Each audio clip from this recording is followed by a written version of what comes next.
you guys are happy with visual novel, so let's do it. I was just a bit uncertain because after something so kind of action packed, I was a bit like, is it really the vibe at the moment, you know? But you guys seem all right with it, so yeah, happy days. It's also a free game as well, like the Scorchfarer. So if it does look like something you might be interested in, then you might as well grab it, you know. Oh.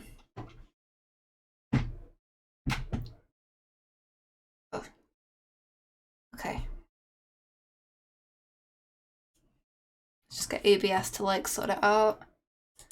Game capture. There we go. Okay. But yeah, I streamed Doki Doki. Like back in the day. And another one.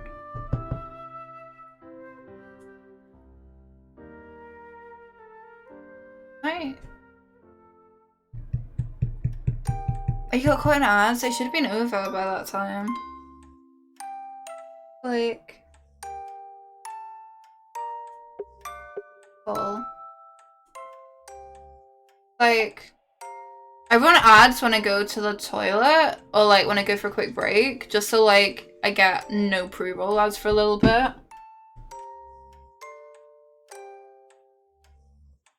But like I found that's somewhat been better.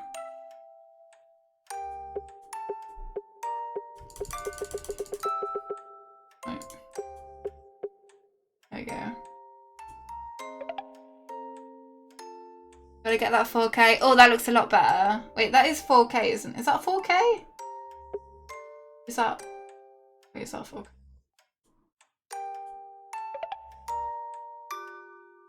Yeah.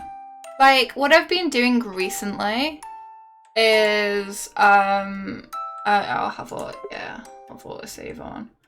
What I've been doing recently is, because pre-roll ads can be a little bit annoying, so what I've been doing is like when I've been going for like a break, so getting a drink, going to the toilet, whatever, I'll run a quick ad, and then that way I get like no pre-rolls for like half an hour, which I think is like, helps a little bit. And it also means like, you know, sometimes if you get a delay and you have to like refresh, it means you don't get an ad when you refresh.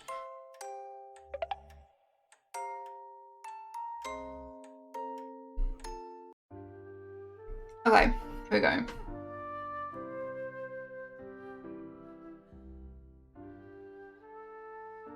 So, new game.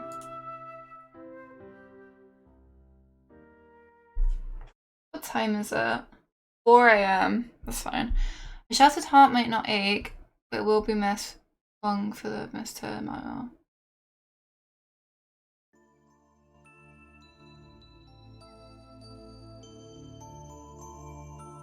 Okay, I've got to get my reading voice on. 45 days in the infinite garden of Uzu, birthmarks and prophecies. The man's finger moved across the spine of the books in his personal library. Some of them had gathered dust from not being used in a long time. He had spent the last few years assembling an impressive collection that he was proud of, even though he didn't remember owning some of them. His black hair was starting to fade back into its original snow-white colour. Beginning from the tip of his fox ears and tail, he was quite tall and had a thin build.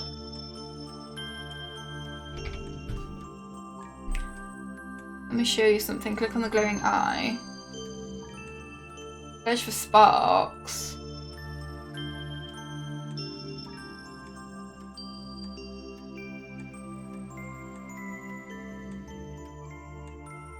Michi is very shy about our artistic skills. She's been trying to take this drawing away from me.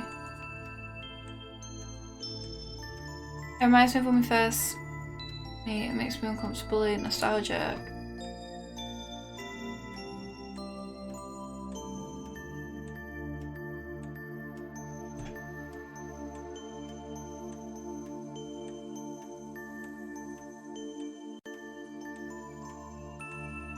Okay, how do I get off that now?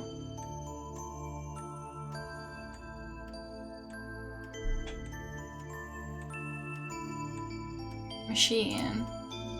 Our prison machine is very old and I'm surprised it still works. I can't really complain though. My aunt gave it to me for free of the day and enrolled into this academy. I wish I could replace it though, but newer models are so expensive, at least it gets the job done. Recording on this one can be a hassle, but receiving messages over a long distance works like a charm.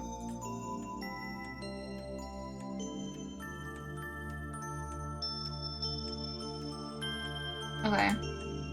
A small apartment which he inhabited had a view from high above, overlooking the mountain range and the black forest that surrounded the flatlands below. Such an unusual piece of land could only be man-made.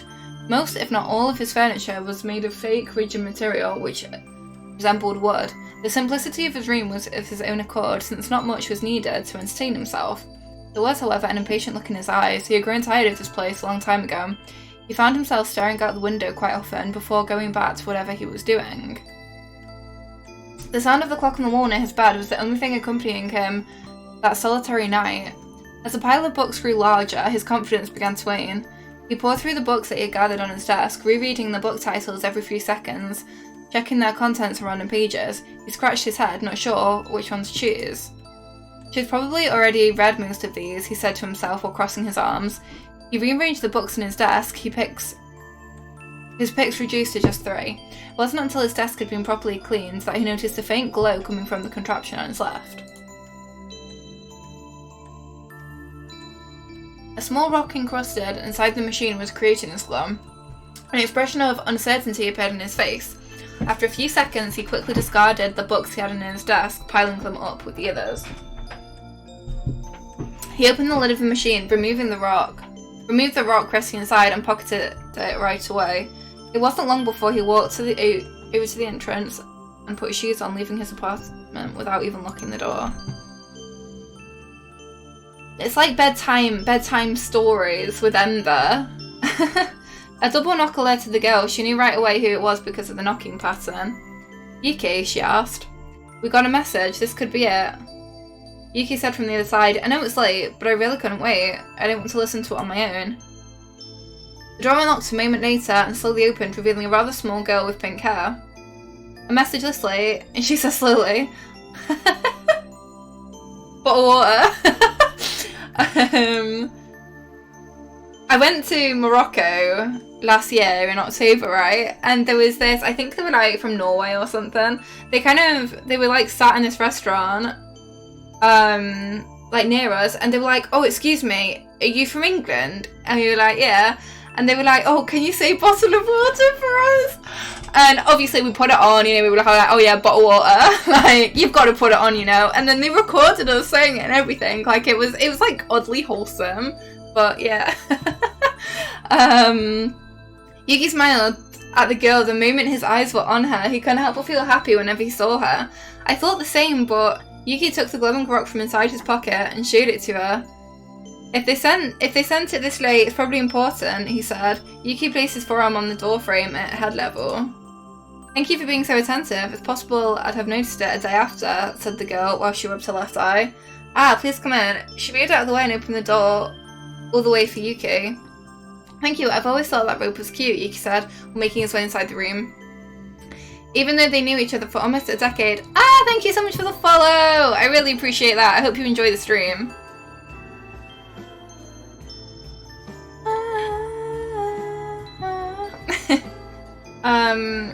Even though they knew each other for almost a decade, there was still some tension between them, mostly from Yuki, as he always got a bit nervous when going inside of Michi's room. Because we miss out, like, we emit our T's a lot. Like, we emit our T's. So instead of bottle of water, we say bottle of water. Like, well, I'm not saying that we all do, but that's like the meme, isn't it? Like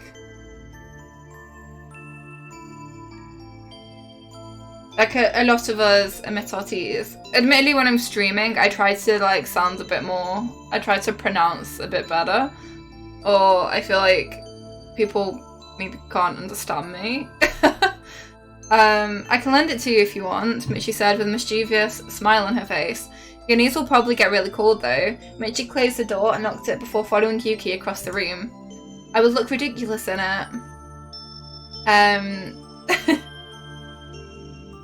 I would look completely ridiculous in it. No thanks, Yuki said. He couldn't help but shudder at that mental imagery. Yuki stepped in the middle of the room, not knowing what to do. It always smells nice, he said to himself, while looking around the bedroom. Michi walked past him and sat on the bed, inviting him to sit next to her.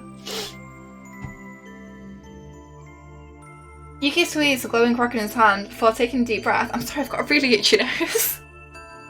He made his way to where Michi was and sat next to her, close to the machine on her nightstand. This one was much smaller than the one he had in his room, but was made for the exact same purpose. He inhaled deeply while staring at the rock. Michi smiled at him silently as she placed the rock inside the machine with a slight shaking hand. The prison box got to work. It began with the usual crackling sounds it makes when trying to retrieve the message on the rock. What is this up here? Can we have a look around? Are there sparkly things? Oh, there are. Academy books. These books bring back memories. Some of these are from our first year. I think I have those under my bed inside a box. The corners of mine are covered in embarrassing doodles. Nobody can look at those. I used to always doodle on all my books, like in school. If anyone cares. I'd assume that includes me. I could show you some of them. Show me. I love the little chibi, little chibi heads. What else have we got? Are these more books? This book is new. Did you finish the one I lent you? Not yet. I got sent an illustrated novel of my favourite magical girl. I decided that reading about brain-eating viruses could wait. I could lend you a different book. No, I really liked it. It's just that magical girls. Oh, she's so cute. Okay, is there anything else that's sparkly? I don't think so. Okay. Michi took her slippers off, raised her feet on the bed, and took a nearby pillow to keep her hands busy. Do you think it's bad news? She asked. Yuki has his eyes focused on the machine. His brain didn't process her question until a few seconds later. I wish I could, voice act. Because then I feel I could actually pull off playing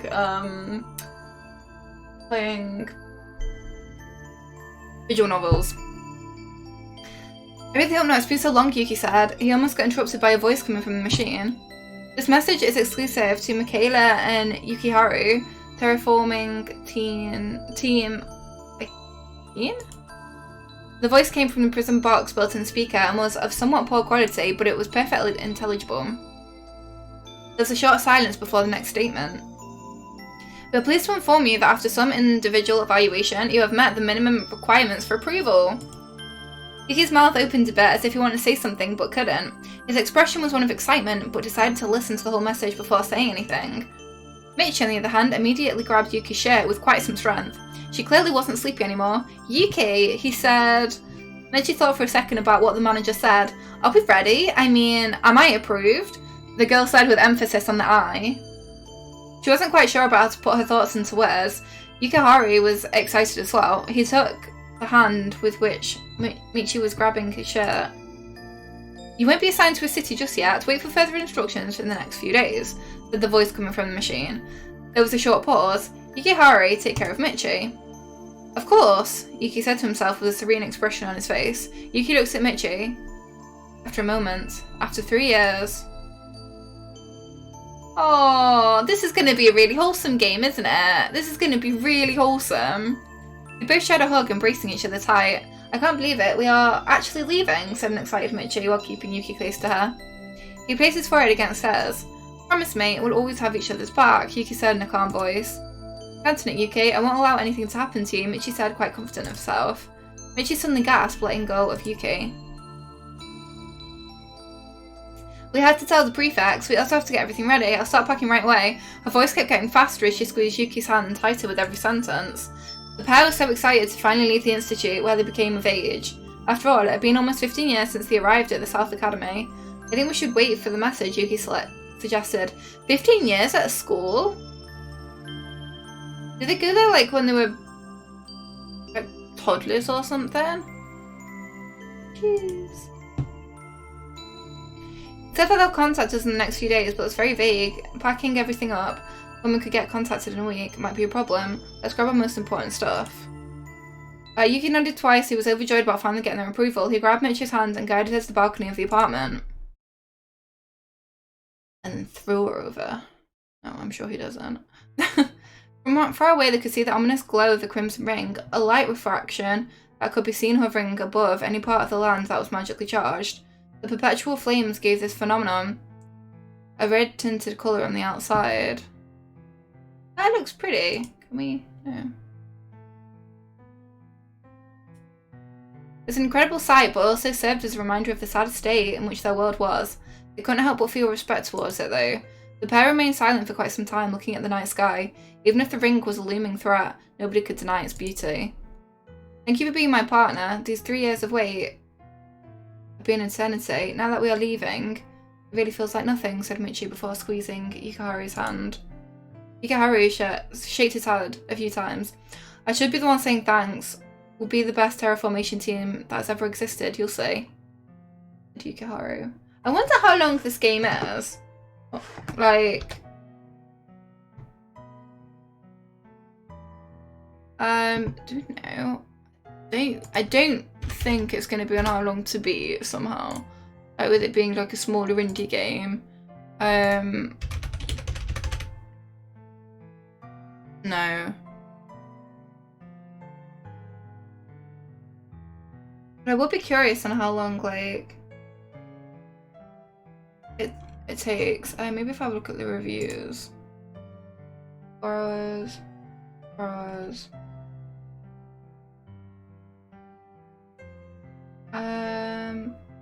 There's some other reviews are like 4 to 6 hours, so maybe that's how long it will take. That's what I guess, maybe. Okay. Both of them looked in the direction of the mountain range. Michi eventually took a peek at her partner's face. She could see the confidence in his smile, mostly thanks to the fact that they were in this together. 3 to 4 hours for the first part. What were the first part of your classes though? Is this like the first game? Or...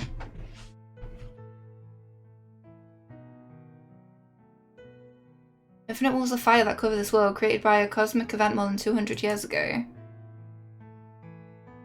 The Mark of the Magus is how it was called by the people that survived this event, and supposedly as a punishment to those who ignored the silent call of nature. The reason the fire rain was cast upon this world is still a mystery. It's a series. Okay. Nice. Oh, my nose. I think it's my hay fever. It just makes my nose really itchy. A massive solar flare almost completely eradicated life in this world, eliminating more than 95% of life on the surface. Some places were left intact thanks to magic or divine intervention. Since then, the surface in this world has become an infinite firestorm. Nothing can survive the condition of these scorched plains. Oh, so we're getting a bit of lore here. I do like a little bit of lore. The gods have abandoned us. Almost nothing is left of them. The beliefs in this world were divided into 3 main religions, all of them supported by the divine beings, which had no voice in our plane of existence. The ambiguity of these celestial creatures led to different interpretations of what was the object of these invisible forces in our world. After the rainfire, you could only hear murmurs of the gods. In the wind that whistles through the valleys, in the cold water of the streams, and every fruit that fell from the trees. They left behind their temples and idols, which remind us of their importance. Their presence is undeniable. However, the people in this world does not have time to stop and listen. There's much work to do. This is a reality to which new generations have been born into, which means they hold no sentimental value of the old world. The Crimson Horizon, the aura created by the Scorch, has always existed from their point of view. When the old folk tried to decide which star is the one to receive the blame of our misfortune and destruction of this world, the young ones are currently working to bring balance back. Terraformation, the magic process through which infertile and abrasive soil is manipulated to sustain life once again. This world depends on this process to survive, not only to create more habitable zones, but to bring back magic balance to the surface. Ooh, this is really cool. Terra Magus is a subclass of the Anti-Magus. They're specialists in this kind of magic, and the ones responsible of healing this world, a dangerous job and often fatal. Is that what we are? Well, I say we, like, the protagonist.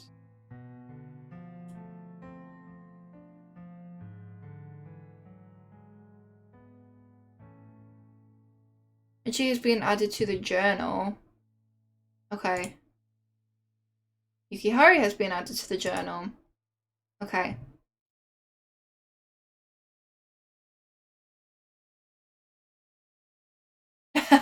So Dave, you see the little guy on that side of the screen? In that corner? That's Dave.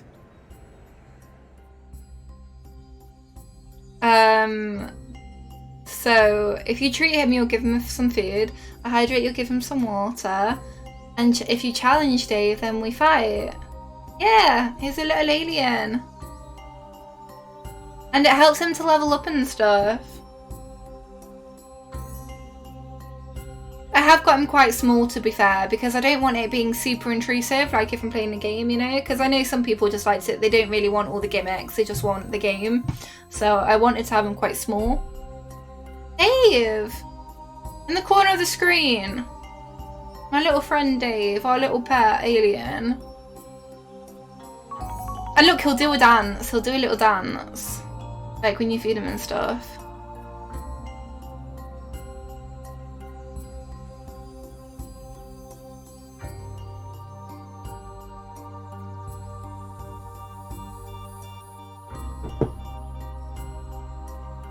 Yeah, the Xenomorph. Dave the Xenomorph. Here she comes, look, Yuki shouted as he pointed at the sky. Mitch noticed a large creature in the distance. His white scales reflected the light from the sun, making it easier to spot. They were standing on the north platform of the South Academy. The floor of the platform, being made of a transparent material, allowed them to see through it. Oh, my nose! Ugh. Around 200 meters above the ground, which would make anyone afraid of heights not want to step on it. I don't like heights. I'm not afraid of them per se, but I just feel really funny. This platform was connected to one of the biggest entrances to the academy, which was carved on the exterior of a giant apple tree. Lupomo? One of the oldest and most respected institutes of the New World. Why did I think the little white dots on the side were like... I thought they were chickens for some reason, but they're not. It's just like little bits of fauna, I'd assume. Do you have anything with you? Yuki asked. I think so, Michi replied. She hugged her partner's arm as soon as she stepped onto the platform. She'd never been good with high places, so she preferred to not look through the floor by keeping her head straight. I tried to pack everything I could, but to be honest, I think it's more than I should have. Should I take out the clothes I put inside your luggage? What if they make us discard everything at once? We get to Foxtrot? Yuki, help, I'm so nervous. A very nervous Michi said. She squeezed Yuki's arm. Yuki laughed nervously as he heard Michi show her restlessness. With a creature like that, I think we can bring all the luggage we want, Yuki said. The large creature flew over the platform before making a turn and landing on it. Yuki covered his face since the strong wind produced by its wings sent leaves and twigs flying everywhere. A wyvern stood proud in the middle of the platform before slowly making its way towards the were. Is it wyvern or wyvern? How do you pronounce it? Wyvern? Is it wyvern? You can move close to the creature. He had been trained to ride wyverns during his academy years, so he knew how to approach them correctly. This was his first time meeting this wyvern. Wyvern? I don't think it's wyvern.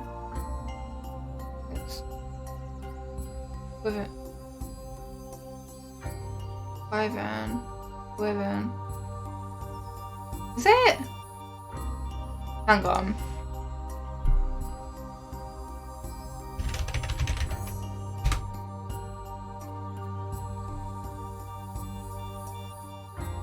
Google will tell us. Wyvern. Wyvern. Okay. Yeah, I was right. Okay. Yeah, I don't know if you can hear it. Like. Wyvern. Wyvern. Ignoring the very odd, like... Yeah. No, that's what I thought he was, but I was a bit like, yeah, Wyvern. Okay. So when he answered correctly, this was his first time meeting this Wyvern though. Compared to the ones he had rode in the past, this Wyvern looked more highly trained. As he came closer, Wyvern lowered its mouth to smell Yuki. It huffed and allowed him to move closer. Yuki checked that tag was hanging from the right side of the saddle. The same link. I don't look up a link, I just went on Translate and then typed it in. That's what I do if I need to know the pronunciation of something. I just type it into Google Translate and then speak it. Critter, it's a female, as they mentioned, 3 years old, Yuki said with a smile. As Yuki read from the tag, he noticed the name of their terraforming group on the tag as well. This is the Wyvern that was assigned to us, said Yuki as he stepped back a bit. The Wyvern was almost 2.5 meters tall and had a very unfriendly face. Not very unusual for a Wyvern, Yuki thought. Oh, leave him alone. Or her alone. I hope she can't smell fire, or she'll eat me, Michi said, looking at the creature a few steps behind Yuki. I thought she would be much scarier. Just look at her eyes. Do you think she likes us? She has to. She's gonna eat us. She fixed her hair before speaking again. I remember reading that they're very proud creatures. Maybe we should have brought a gift for her.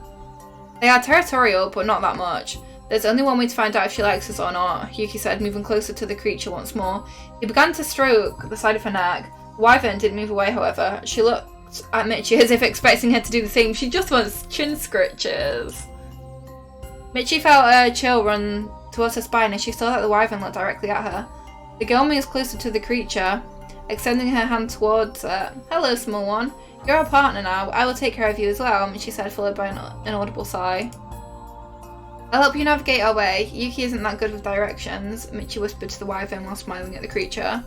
What was that last part? Yuki asked with a dumb expression on his face. Michi! A very loud scream that came from inside the academy grabbed the attention of Michi and Yuki. The Wyvern moved her head up and looked in the direction of the scream as well. A girl, even smaller than Michi, ran towards the platform. She grabbed Michi's hand as soon as she was within reach, trying her hardest not to cry. Except for this girl, Yuki had already said goodbye to all his friends and acquaintances. He knew she would show up even though everyone else in the academy was busy. I made up my mind, you aren't leaving, said the girl, that started to tear up almost immediately. I don't want to be alone. Yuki moved closer to the Wyvern, which was puzzled by the screams of the girl. Once it realised she wasn't a threat, the creature looked at Yuki again. The man commanded the creature to lower its body so he could mount their belongings to the side of its body. I don't trust Yukihari. He's a bad influence, she said out loud. How am I a bad influence again? Yuki yelled back at her while he was working on Quitter. The Wyvern only looked back and forth throughout this conversation. I know, I'll go with you, the girl screamed, ignoring Yuki's question. Oh, I hate her. Ika?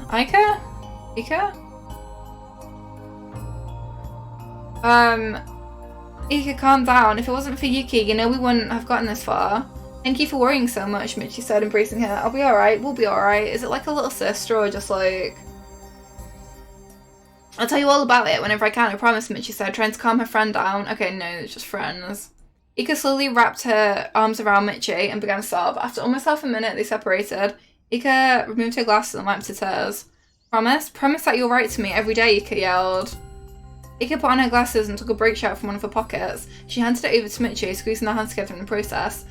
The brooch had an ornament that resembled flowers that bloomed from the apple tree of the academy. Every day without fail, Ika exclaimed. Every day, Michi responded. Oh, she's too needy. I couldn't.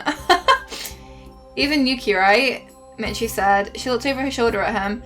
Yukihari was almost done with the Wyvern, adjusting the straps to make sure nothing would fall off during the flight. I'm not really sure what I could write about, even less if it has to be every day. How about once a week, Yuki said. Yuki frowned upon hearing that, looking at him with a bit of jealousy in her gaze. If I find out that you touched her inappropriately, you'll feel my wrath. Yuki screamed, causing Yuki to look at her with a confused expression. What if she's the one that touches me? Yuki said with a small grin on his face. That wouldn't happen, she answered back. She stared at Michi, trying to get some validation. I should get going now, Michi said. Ika could see a bit of a blush across her cheeks. Yuki laughed a bit the moment he saw Ika's face of defeat after noticing how flustered her friend was. Thank you for the brooch. I'll use it always. Before hugging Yuka one last time, Michi made her hair into a ponytail and used the breech to tie it. I left some cookies for you in my bedroom as a parting gift. I want cookies. I like cookies. I'll eat them all tonight, Yuki said. After getting Quitter ready for the flight, Michi and Yuki got on the wyvern. Be careful, both of you, Yuki screamed. Good luck. The wind currents created by the wyvern kept Yuka from moving forward on the platform and made her clothes and hair move wildly. Michi and Yuki waved back at Yuka as the wyvern lifted off the platform. Are you ready? Yuki asked his partner. More than ready. I've been looking forward to this for so long, said Michi, grabbing him tightly from behind. Are you ready, little one? Michi asked as she looked over Yuki's shoulder at Quitter. I hope I don't fall, because if I do, I'll probably take you with me, Michi said. That won't happen, said the man out loud with a lot of confidence in his voice. He grabbed the reins tight and pulled them to the left, commanding Quitter to turn that direction. The wyvern made its way through the branches of the tree that partially obscured the view around the academy. Okay, where are we going to land? I'm excited for this. I'm excited. A numbing silence invaded their ears as they got used to the wind moving through the sides of their faces. The couple could see the large mountain range on the horizon, and even further the infertile lands created by the fire rain. These charred lands surrounded the academy in every direction, their eyes focused on the skyline for a few seconds. Yuki pulled on the reins, ordering Quitter to make a turn so they could start flying towards their destination. Hey! I hope she's not sat on his tail, because that would be very uncomfortable. Terraformation, the process through which infertile and magically charged soil is manipulated to rapidly heal and nurture life once more. The world depends on terraformation to survive, not only to create more habitable zones, but to maintain magical balance. A little over 200 years ago, an event of cataclysmic proportions took place. The fire rain, a massive firestorm was cast upon this world, so destructive that in less than 10 hours, most life on the surface was eradicated. Dave, it's really nice, isn't it? Like, it's really charming.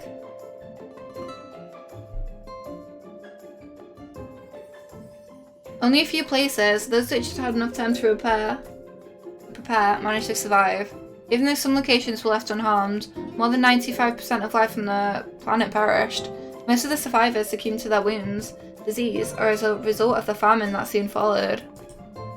The magic that permeated these lands released large amounts of heat, making it impossible to get close to them. Nothing could survive the conditions within these zones. The old name of the continent became irrelevant, so it was named Uzu a few decades after the fire rain. I can show you the world. In the old tongue of the continent, it meant survivor. You know, the academy was always kind of suffocating for me. To think that without it, a lot more people would have died, Michi said, holding her partner close. Thanks to it, we can continue to save this land. Yuki got serious right away. The sight of the charred lands was quite ominous. I think we should see it through a different lens. There isn't much left to save on these planes. We can only start over. The academy started to look very small in very little time. Wyvern travel was so fast after all. Yuki extended his arm for the compass to reach for the compass that was inside the bag hanging from the base of Quitter's neck. He handed it over to Michi so she would navigate them through the skies. But yes, the communication between the academies, institutes, and cities that survived was cut. Oceans and large walls of fire made it almost impossible for communities to thrive. They all put their attention to an ancient technique that quickly turned into a priority. Terraformation became indispensable for life to continue. After years of work, corridors were created that managed to connect cities. These corridors were long, terraformed areas that kept the flames from bursting out of the ground. The reason they kept their grim look was because of the thick ash from neighbouring charred plains. Even if the land was treated, the conditions surrounding these corridors made it impossible for life to take hold once more. However, their main purpose was a success. The wyvern was very used to the burnt smell that came from the ground. It didn't seem to mind flying over these areas.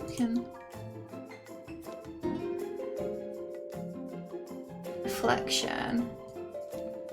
Ugh, what is that annoying reflection? That must be the Academy's telescope. I'm surprised we had something that large in Loop Pomo.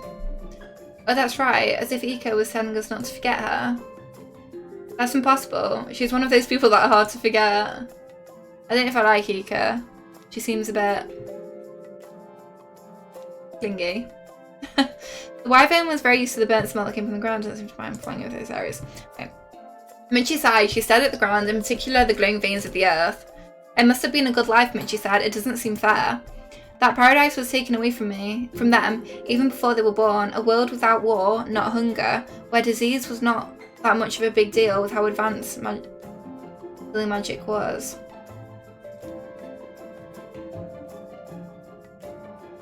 That description was just too perfect for Yuki to imagine. Can't read today. He found it hard to believe such life could even be possible. He understood the nature of people, that they are drawn to conflict after all. 200 years after the fire rain, peace between both continents started to dwindle. Even internal conflicts within Utsu were becoming a problem. It'd been a few years since I'd been to Foxtrot. Has it changed much? She asked. That city has always looked the same since the first time I visited. It's expanded quite a bit, but its people haven't changed at all. They're always so friendly and treat magic users with a lot of respect, Yuki said before looking over his shoulder. Michi hugged Yuki a little tighter. Seeing you this calm while riding Quitter really helps my nerves. You're really good at it, Michi said. Those riding classes paid off in the end, Yuki said. After a short silence, Michi spoke. We have quite some time to relax, only the three of us. Do you think we'll have time to present ourselves to someone once we arrive? Or will we become completely invisible to everyone? Deep inside, you hope for the latter to happen. Okay. Hard to tell. Considering we have to get one last approval, I think we'll need to talk with someone from the administration staff at the Foxtrot Tower, Yuki said. We'll take advantage of that wind current. Hold on tight. Yuki grabbed the reins tightly, showing a lot of confidence. I trust— Ah! Wait! The girl screamed as she felt her stomach drop. With a nose dived in a sudden movement, the wind current pushing them further and making them gain quite some speed. The wyvern regained altitude a few seconds later. Nobody ever could be ready for such a sensation, Michi thought, as she felt the wind run through every part of her body. It's a terrifying sensation, but also one of her favourites. She felt free. I like being on a roller coaster or something. I love roller coasters. Captain, I think I left my stomach back there, Michi said, trying to keep herself together. Yuki kept a mischievous smile on his face all the way through. Okay, Ika has been added to the journal. What is this journal? I don't know. What? Log, save, options, auto. Options? I don't know what the journal is. Maybe it's something we have to come across later in the game.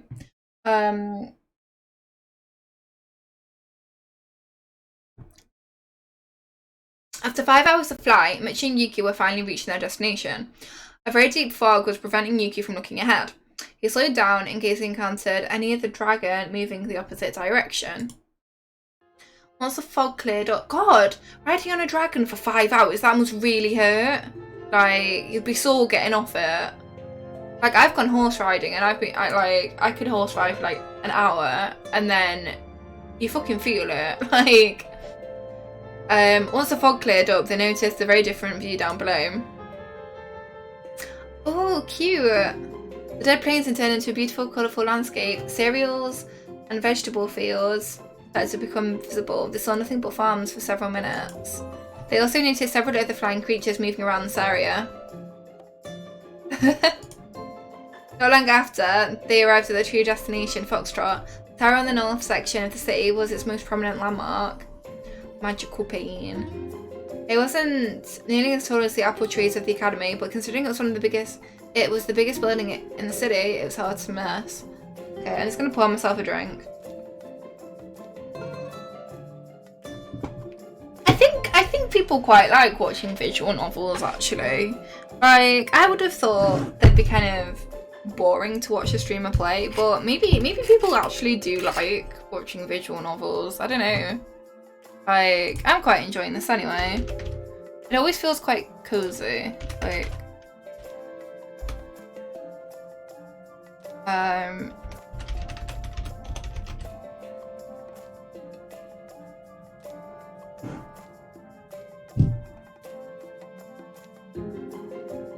okay, I'm just gonna oh, this game only has one follower on Twitch. Oh, I'll be the second follower, there we go.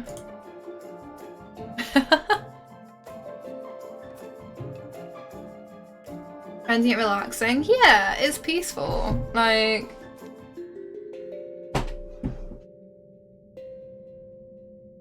I'm glad you're enjoying it anyway. Like...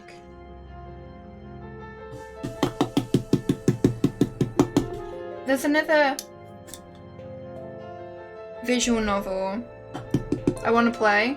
It's not out yet, but it's in like the Steam Next Fest. I don't remember what it's called, but it looks super, super peaceful, like super relaxing. There was a river that flowed through the middle of the city, east to west. The population of the city was about 27,000 people, making it the 9th largest city in all of Izu, and the 3rd largest with the Zhao-Zen's administration.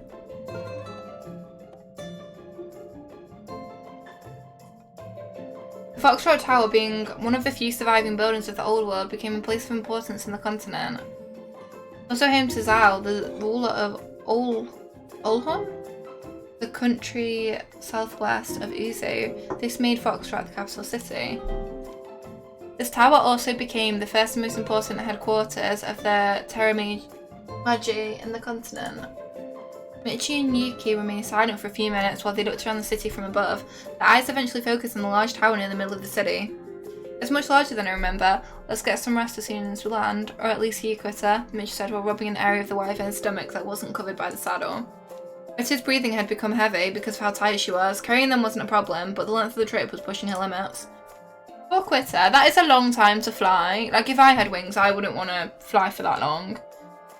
Did they at least let us stop for breaks? I don't think so. Saying that, isn't the earth, like, on fire, so maybe they couldn't really stop for a break. Yuki guided Quitter directly towards the tower. Their instructions would go there as soon as they survived, after all.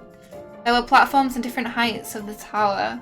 Can we inspect stuff here? Search for sparks. Really? I don't see any sparks. Maybe there isn't anything on this scene.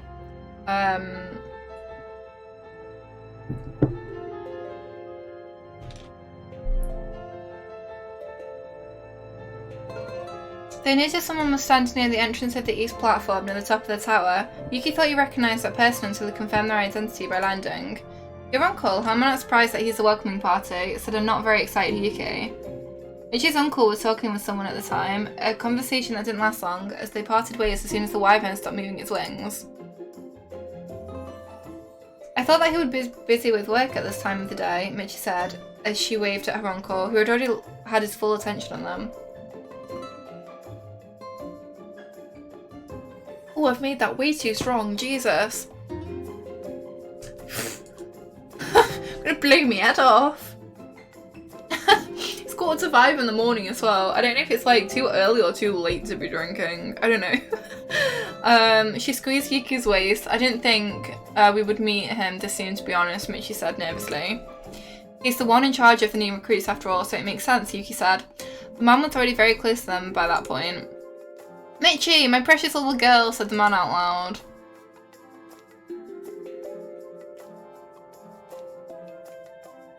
That is a very intimate, like... That is very intimate for an uncle and niece. Anyone else thinking this is a bit sus? The man took Michi by her waist and pulled her off the wyvern. Her security harness was still trapped around her, making the movement more awkward than it should.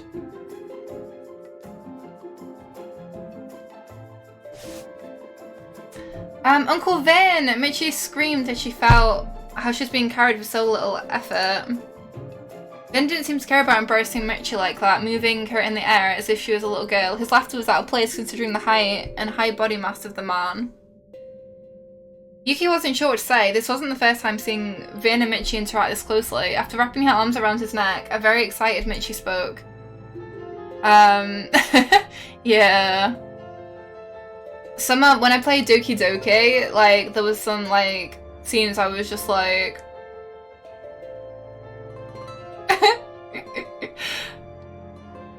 I have so much to tell you. We were flying for like 6 hours. Yuki is such a great pilot. And I think that quitter is quite hungry. Her stomach started rumbling, and Michi said she immediately got ashamed of the fact she was acting like a little girl. I think we're ready to get our luggage and to present ourselves, she said in a much more mature tone. I'm pretty sure that's Foxboy's job, is that right? Vin said as he looked over at Yuki. With less than a friendly stare, Yuki frowned at the man before slightly shaking his head. Oh, his uncle's sauce. His uncle is sauce. Her uncle, sorry. I think so, but what Yuki said before being interrupted by Vin. Michi, come with me, we have something to discuss, Vin said, finally placing the girl on the floor and removing the harness. He began to guide her inside the tower. Michi and Yuki looked confused at this since they were summoned together. There's your sparks. Okay, there's no sparks here. Okay. Michi stopped after only a few steps. Wait, but shouldn't we do that together? Did something happen? Michi asked. Vin had already moved a few steps away from them. He turned around and looked at them for a moment. Realising that Michi wouldn't go anywhere without Yuki, he finally complied. Come with me, both of you. Someone will take care of your luggage and Wyvern, Vin said. His attitude changed almost immediately, as if he'd seen something he didn't like. Michi grabbed her partner's hand. We'll be alright, we are together after all, Michi said, squeezing his hand a bit. Her nervousness was quite apparent. It's just that I'm not used to hearing him talk like that. Let's go, Michi said. After parting ways with their Wyvern for now, Michi and Yuki made their way inside of the Foxtrot Tower. A day at night, her uncle's just sus, like...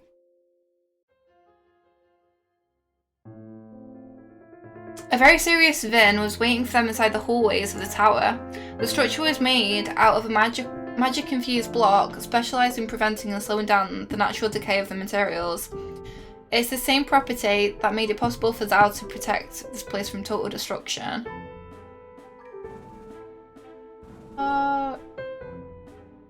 Oh, the sparks are walls. You can feel some strange aura coming from these cinder blocks. As you grow more magically attuned, it becomes more noticeable. There is a good reason why this tower is still standing even after 500 years.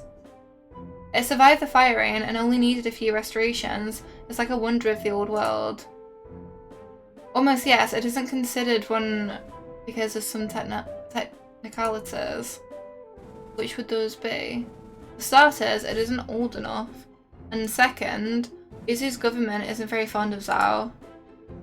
Looks like they're bitter about something. Why didn't they like her? She doesn't usually follow recommendations and goes against protocol. Reason why I enjoy working for her.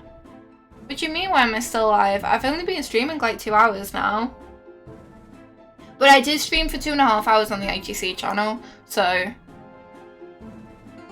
Okay, I don't see any of the sparks. I had a nap, like, until like 11.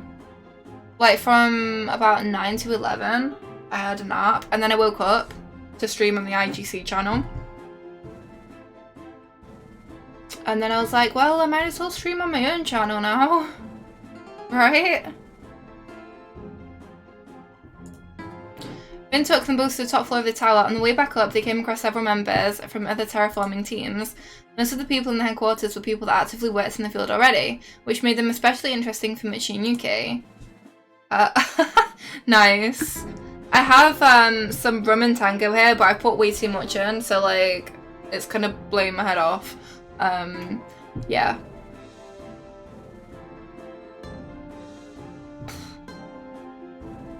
Neck it, don't tempt me, because I will. I got work in like 4 hours. After reaching the top level of the tower, they found themselves in a long hallway with a single large door in the middle.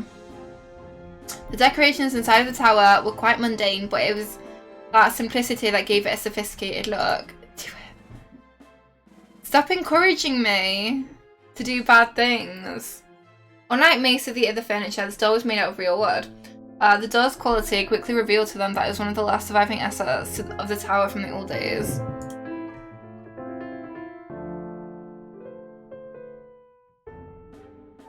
Drop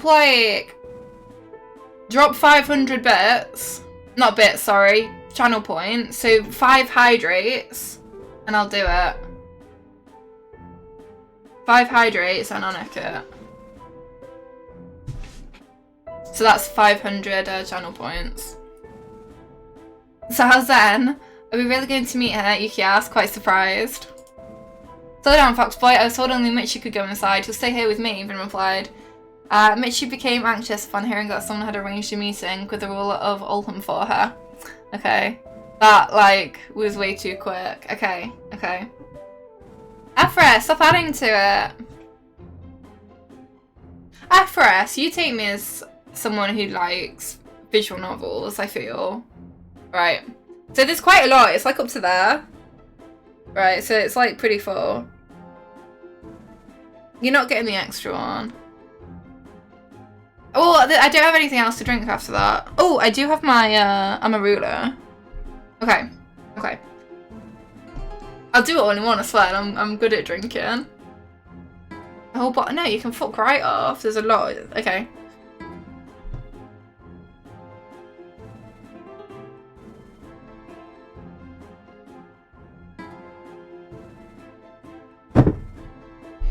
Spicy.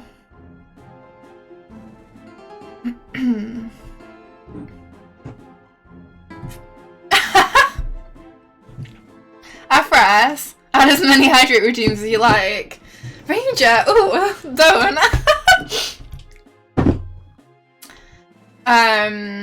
Yeah, no, if it's one thing I can do, I can swig. I can swig like anything. If I have like a fresh pint, I will get it down in one. Like.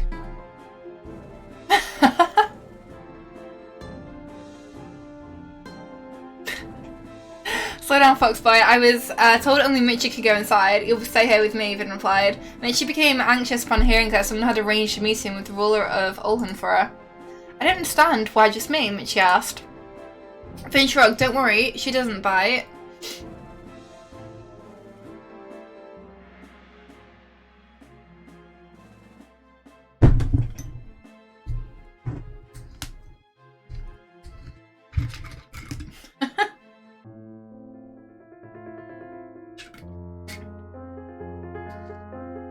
Would recommend this to anyone. I've been buzzing about it. Like, absolutely buzzing about it. It is so nice. It's raspberry chocolate and African boba flavour. Like a cream liqueur. It's so good. Recommend it to anyone. It's so like, it's beautiful.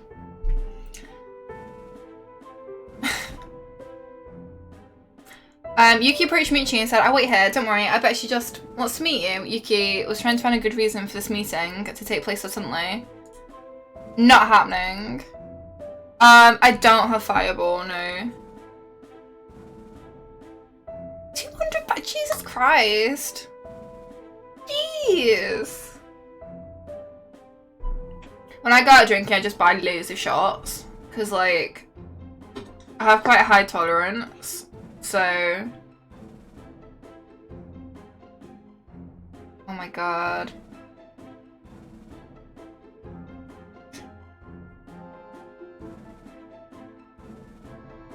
Zhao has some kind of distant relationship with our family. So there could be a personal reason for this, Finn explained.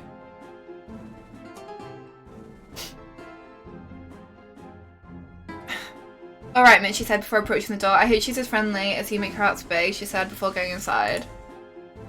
Good luck, Yuki said, right before she closed the door behind her. I used to be like that. I used to go out back when, before pre-COVID, I was in the office. Like, I worked in an office. I don't know, I work from home now, but I used to work in the office. And it was just too easy because I worked in night Manchester City Centre, so it was way too easy just to like go out after work, meet some friends, like, and then I just end up getting absolutely wasted. Like, and Thursday night was like student night, so it was when we all went out. I'd get myself into absolute states. I'd go into work the next day, like, without having even been home. Like, just crash on, like, my mate's couch or whatever. And, oh my god, I'd come in every Friday for several weeks in a row, absolutely off my head. Like, I came in and people just look at me and shake their head, like... I didn't go clubbing. We did a board game night. What was my favourite bar, but it sadly got shut down because of COVID. Ranger, come to format. Come to format next month. Oh, I can get you all free tickets. Come to format. Yeah, if anyone wants to come to format, it's like... I'm at the Taco Bell. I'm at the combination Pizza Hut and Taco Bell. At the Pizza Hut. I'm at the Taco Bell. I'm at the combination Pizza Hut and Taco Bell. Yeah, so like... you can crash on my couch if you really want... Well, the couch is taken, but you could crash, like... I have a mattress that you could sleep on the floor of if you really wanted. Like... I can house some people for the night. Like, literally. No, if you guys come up to Manchester... If you guys legit come to Manchester, like, you can sleep on the floor. Like... you can all sleep on the floor. Well, no, like, my partner will also be going. Ty, who's a mod here, is going. He's claimed the couch, though, so... But no, like, I know you guys, like, fairly well, so... Like, and Necro, I've obviously met you before, so I'll be fine. Ranger, like, you're not a massive weirdo, so... Yeah, no, if you needed somewhere to crash, then... Mitchie was struck by a weird smell the moment she went inside, a thick sweet aroma coming from a golden bowl on the officer's desk. There was a fireplace on the other side of the office, which was currently lit. The only sounds that could be heard were those of the fireplace and the pendulum clock close to the entrance. That was a vibe, though. That was such a vibe. Hello, Mitchie said out loud, trying to grab the attention of someone. My name is Michaela. I just arrived in the city with my partner a few minutes ago. They told me to come in. Mitchie paused for a second as she heard an ember from the fireplace crackle. Alone. It's me. It's me. I'm the one crackling. A voice grabbed Mitchie's attention right away. Last time we met, you were just a baby. Please, take a seat, said the voice coming from one of the chairs in front of the fireplace. I apologised for my little abrupt, but do we really know each other? Mitchie asked. As she made her way towards the chairs, Mitchie took the other chair. She had only heard descriptions of Zhao Zhen until now. Seeing her was a rare sight, even for the people within Foxtrot. A small white fox was lying on the other chair. Being a creature of such old age, it was expected of her to be resting most of her day. Her body was partially covered in bandages. Oh, God, that rum's hit me. Yes, but you certainly won't remember. I was one of the first few that laid eyes on you, Zhao said. The fox remained still with her eyes closed, enjoying the warmth of the fireplace. You don't have to be formal. I won't want you to be uncomfortable around me. Oh, I want to pet the fox. It looks soft. Okay, Mitchie muttered. Her eyes were fixated on the fox. White fur reminded her of Yuki. It's alright. Do you want to see how much room I've got? I'm not running out anytime soon. So don't worry about that. It looks smaller on camera, but it is a big bottle. Is it a litre? I think it's a litre, I'm pretty sure.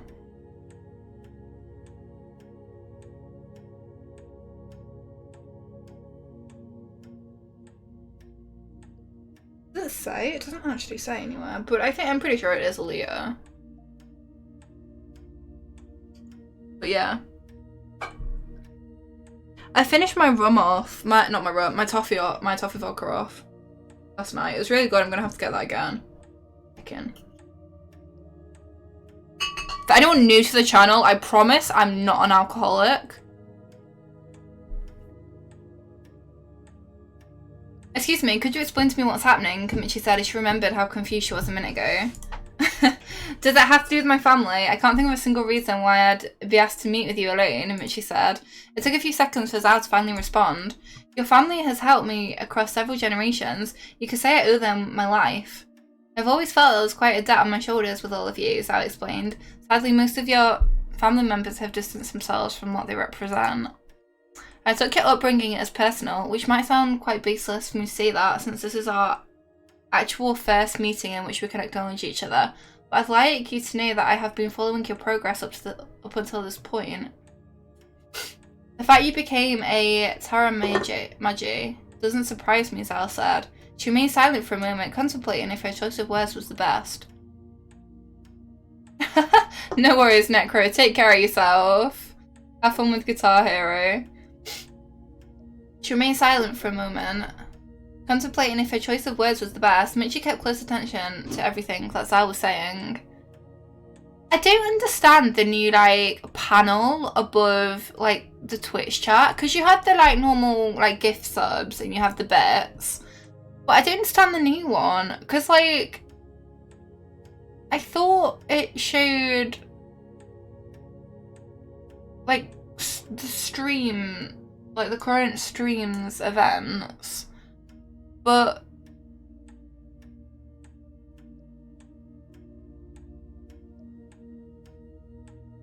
it's not showing, so I'm very confused.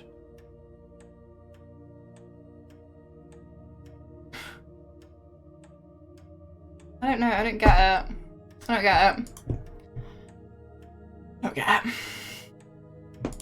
I'm too smooth-brained for Twitch. The fact you became a Terra Magi doesn't surprise me, Zal said. She remained silent for a moment, contemplating if her choice was worse or best. Mitch kept close attention to everything that Zal was saying. I welcome you to the most important job of your life. You're more... Oh! Thank you for the gifted sub. Sparky gifted Rebel W1 I really appreciate that. Oh, it's to Necro Rebel as well. Sparky Rebel is gifted such a nice tier 1 sub person. to Rebel W1 without a pause. Like, Rebel is such a sweetheart, so I'm glad that he got it. I really appreciate the gifted sub. It means a lot.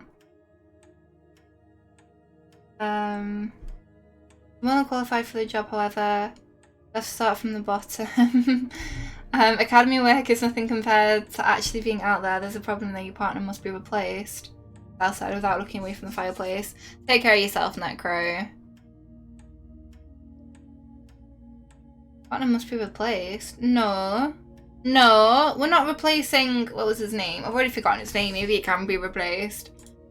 Based on his records, he has the potential to become a very good anchor, but a lot of people aren't quite convinced that he's the right partner for you. This job isn't a game. It could cost the lives of both of you in a second if a single mistake is made. No! Made she bit her lower lip as she heard what Zal just explained. She held her hands together on her lap, fidgeting a bit. Why are you so sure about this? If we're not qualified for the job together, why would they call us here as a team? Mitchie said in a very serious and pained tone.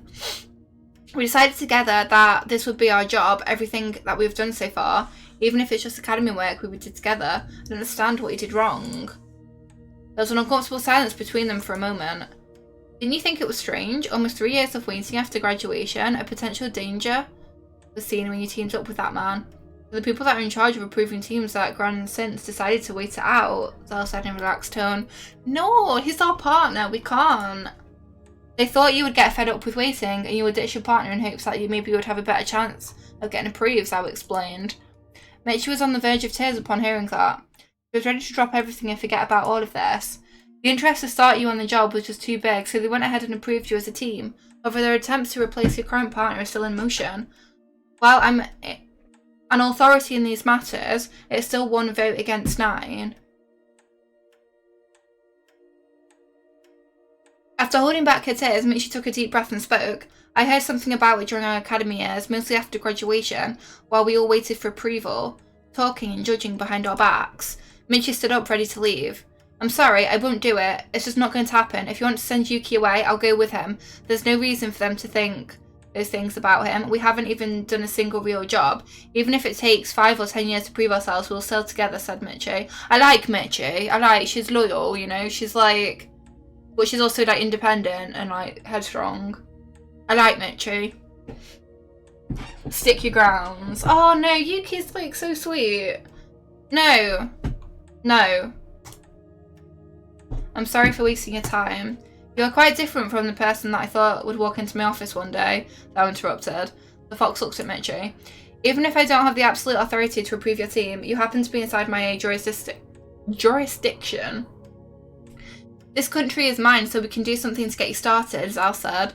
This made Mitchie relax the body bit. The idea that there was a possibility of them not being sent to the academy was quite reassuring. Those people at Grand Sins wouldn't want to wait a decade for things to get going with you, so I'm reasonably confident that if we manage to get you to do some jobs without them knowing, it will build enough confidence in your partnership with him. I'll take the blame for having these jobs done without proper permission. Let me assign you a task within Foxtrot. If you manage to complete it, I'll allow you to take the final terraformation exam done by the new recruits. Under supervision, of course. Thank you so much. I really thought you'd kick me out the second I stopped talking, Mitch said. Please have some faith in him as well. I know what he's capable of.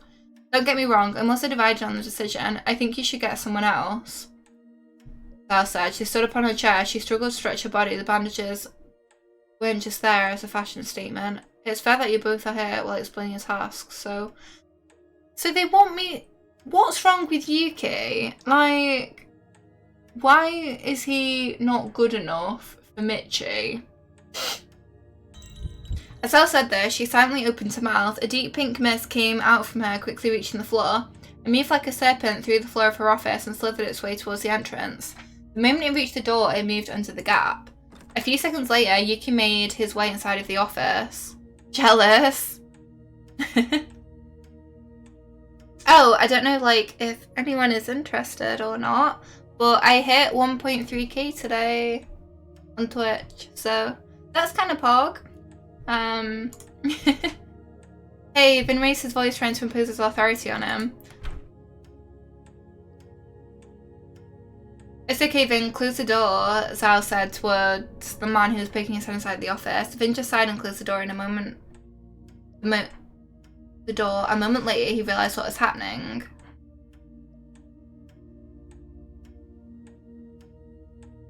There he is, Zhao said as she approached him. Is he like... Yuki extended his arms and picked up Zhao. Yuki made his way to the chair on which Zhao was sitting moments earlier. Has he been like...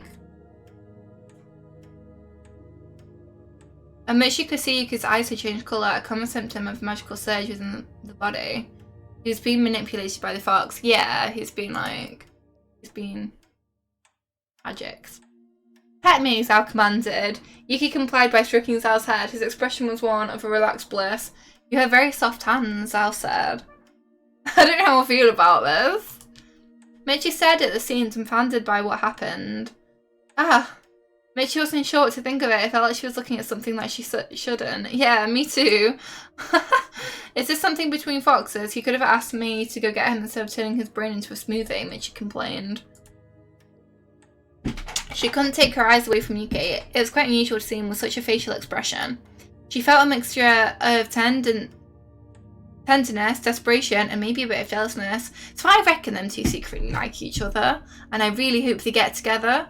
Like, because I think there's something going on there, you know, like, or maybe, I hope, like, this is sweet, you know, because they both seem like really sweet people, but like, both, like, maybe a bit shy, so Zhao laughed a bit. Don't worry, I don't like them this young. Zhao joked the moment she noticed Mitch's stare. Zhao blew in Yuki's face, causing the pink mist to come out from every orifice on his face, dissipating in the air after a moment. Yuki blinked a few times as he tried to make sense of where he was. He didn't seem to have any idea of how we got there, but his memory slowly started to catch up. He vividly remembers walking inside the office and stroking Zhao, just as if he were the remembrance of someone else and not his own. Tell me, why do you dye your hair? Zhao asked Yuki. Michi, Yuki said in a strange tone before looking down on his lap to find Zhao on it. Yuki, do you feel alright? Michi asked. She wasn't quite sure what to think of Zhao at that moment. She seemed like a totally different being from a few minutes ago, one with a very twisted sense of humour. I don't like Zhao. So we have the eye, so we could search for sparks. Ooh, the tree. Yuki, this tree reminds me of the designs on the back of the cards we used to play at the academy. I wonder if they were inspired by a place like this. It must lead to the top of the tower. to the portal above. It allows easy access to the infinite garden. I made that place many years ago, but I haven't visited in a long time. I read in a book that you designed it. I can't imagine how skillful someone has to be to create a self-sustained dimension.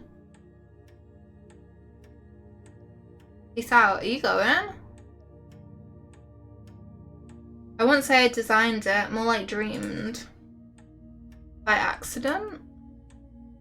I'm pleased to say that its advent wasn't accidental, but a deliberate decision. Other than that, the creative process that involved wasn't oh god, I can't, that's the one word I can't say. Like, for those of you that don't know, I have like a bit of an awkward stutter. There's some words, like, I can say it in my head, but I can't like actually say it out loud. So, and that is one of them. Like, I know how to say it, I know, like, but I can't. So yeah, no, I can't.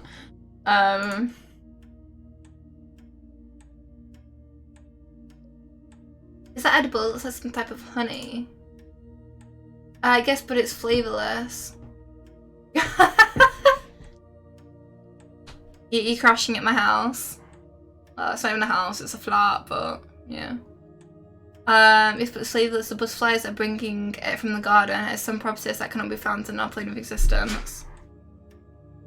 What do you mean? Yeah. How accurate is it that there is another dimension up there? Kind of. I would describe it as a fragment of my mind. That's why the portal closes when I go to sleep. Why are the butterflies leaving that substance here?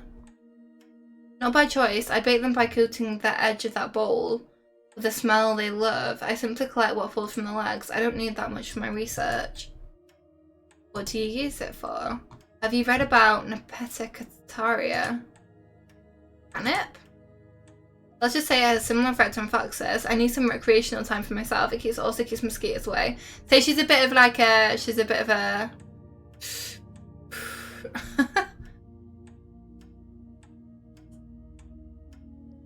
I don't dare to judge people for what they do in their free time. Collecting drugs from a dreamlike world, wow. Is there anything else sparkly I can interact with? It's like the books and that's it.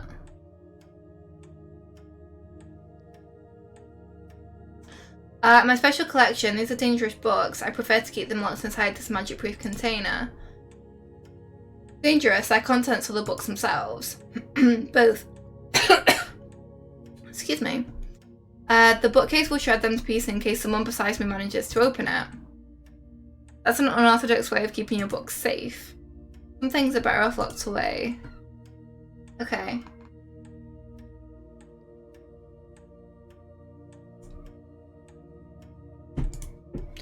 I think I am good. He was quite uncomfortable about the fact that Zao was on his lap, considering how important she is. A pleasure to meet you, Ikahori, right? Zao said. Yuki nodded slowly, only once. Zao jumped down from his lap and stood in front of the fireplace facing the pair. I need to corroborate something before we start, said Zao. That you both are friends and only that. Michi cleared her throat, looking at Yuki right away. We are very close, but we're just friends, Michi said. She never thought that saying such words could be that hard. She was starting to think that everything that had happened in the room so far was designed to hurt her. You crash at Sly's. That's fair. Sly's not going. I don't think Sly is going, unfortunately. But we have known each other since we arrived at the academy. We became best friends a few years later, Yuki explained with a fake smile that Michi noticed right away. But yeah, like, there's loads of streamers going. Like, it should be a really good night. I'm excited. Like, a couple of streamers that I know are going as well. And like a couple of YouTubers that I know are going. So I'm pretty excited. I'm a bit nervous though, actually. I'm a bit nervous. Like, I'd love to like make friends and like get talking to some like, you know, other people, but I'm like awkward, so I'm a bit nervous. So I looked at them without any real expression, moving her tail from side to side. You both understand how much it is law, right? No relationships, it's dangerous, Al said. You cannot allow your feelings to get in the way of things once you're in the field. Michi and Yuki remain silent, thinking about what Al just said. The Crimson Ring doesn't care about how strong your bonds are. It never has. I've lost so many good friends to it. No romance, no distractions, Al said with a very strict voice. Maybe that's the reason they don't want them to be partners, because they know, like, there's something not. I come back. Ooh, that's pretty exciting. Now, there's loads of people going to format though. It's not obviously not just streamers. It's like loads of people that are into gaming. Like, it is a gaming related thing, but like streamers have been like specifically invited for, like, I guess to help get the word out, and like as like not VIPs, but like, you know. She relaxed her voice and spoke a final statement regarding the subject. I don't want anything bad to happen to either of you. Neither Michi nor Yuki know how to respond to that. They're both clearly affected by the conversation. We're conscious of the consequences and what could happen to us, Michi said. It was hard for her to put their relationship on a balance. She understood Zal's point in reasoning, but there was nothing she could do against her feelings. Yuki knew a talk like this would happen eventually. It didn't matter how prepared he was. He couldn't help but be saddened by it. I'm happy you understand. You must always take care of your partner, but you also must know when to run. It's hard to comprehend, but it's important, Zal said. There was a bit of a pause before the conversation jumped to a different subject. So, can we work together? Yuki asked with a slightly overconfident smile. Let's take it easy here, Zal said. First, I need a book. Book.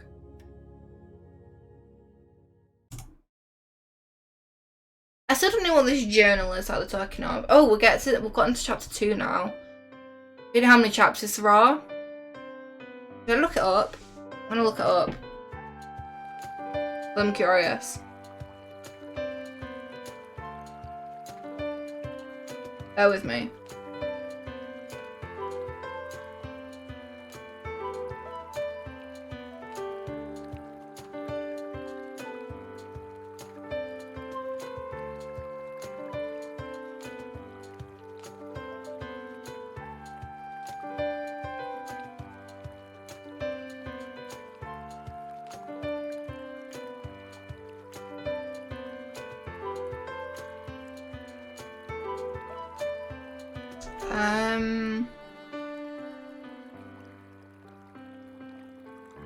Five? I think it's 5 chapters.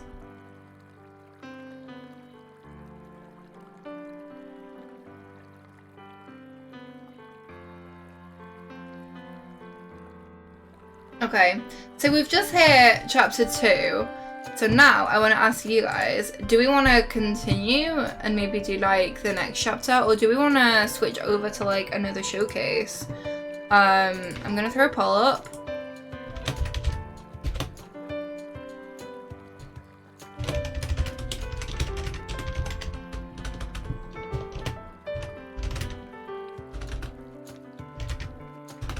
Oh, spell.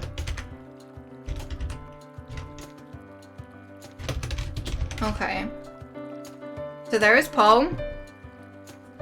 We can carry on with this for a bit, or we can swap over to our next like showcase. It's up to you guys. I don't mind. Either way, just let me know, I guess. Got a 2 for next game already. The next game will probably be like something a bit more like fast paced. I'll actually check what the next game will be.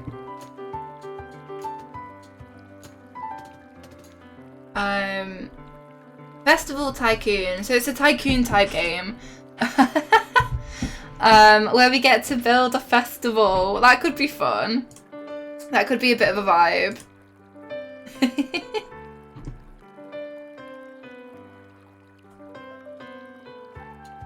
It is up to you guys though.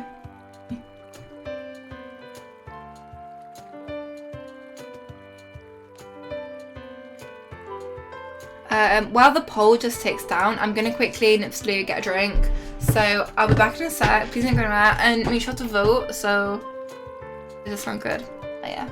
But yeah, make sure to vote so I know what you guys like won, and when I get back we will action that. So I'll be back in a second.